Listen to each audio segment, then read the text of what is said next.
My relationship with God started from a very young age. I grew up in a Christian home with 2 Christian parents, and so it was kind of just incorporated into teaching at home.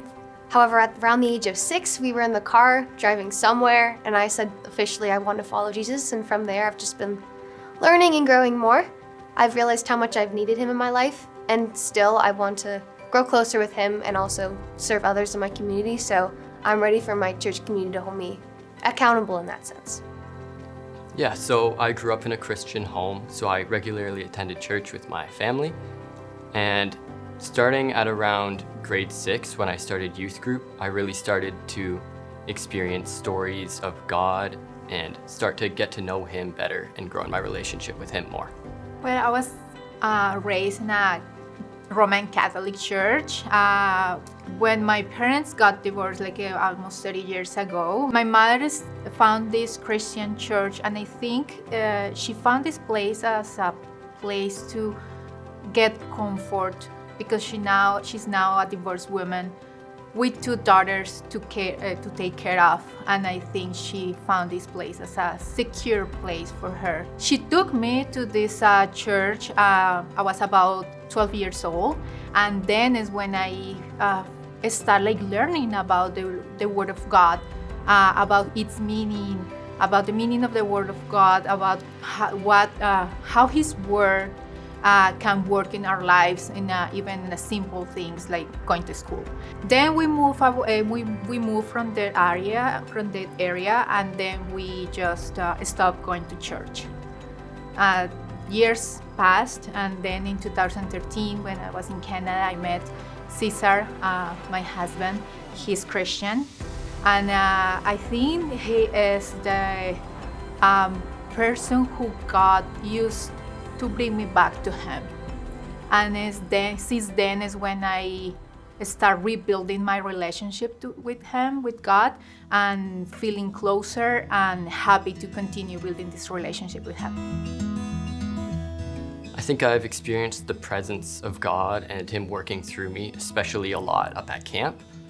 Being a leader there this past summer was an amazing experience, and I feel like sort of growing as a person and seeing my campers grow as well, just seeing them grow in their relationship with God was really powerful for me.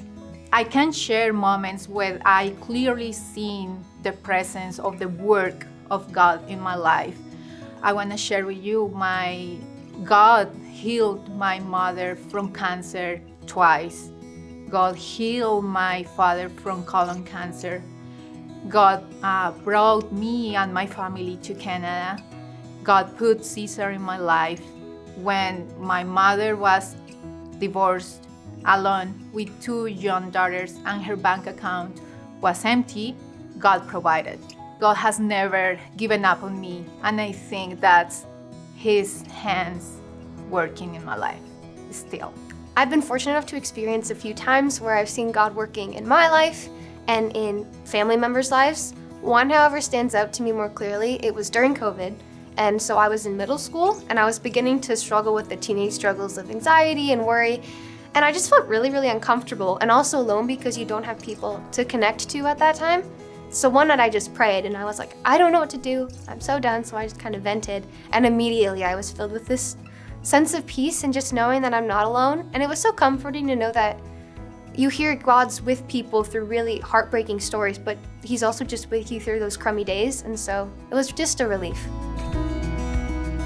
I'm taking the step of baptism because I feel like I'm sort of now showing that this isn't just my family's religion, this is my religion as well, and I'm ready for the church and everybody to start keeping me accountable for all my actions and to see me as sort of a Christian person. Well, I want to get baptized because I want to follow Jesus for the rest of my life and spend time growing with Him, and I'm ready for my church community to know that. I held back getting baptized for a good amount of time because I was really worried that I wasn't ready. I felt like I needed to have my relationship with God all figured out, but I know now that that desire for perfection is not what baptism is about, and so of course I still have my worries, but I know now that those don't separate me from God, but rather I can work through them with Him. I'm getting baptized because simply I cannot do anything without God. I don't want anything in my life if it's not coming from Him. I feel in my heart that Easter Sunday is a special day, it's a special moment for me to declare that I have decided to follow Jesus and there is no turning back.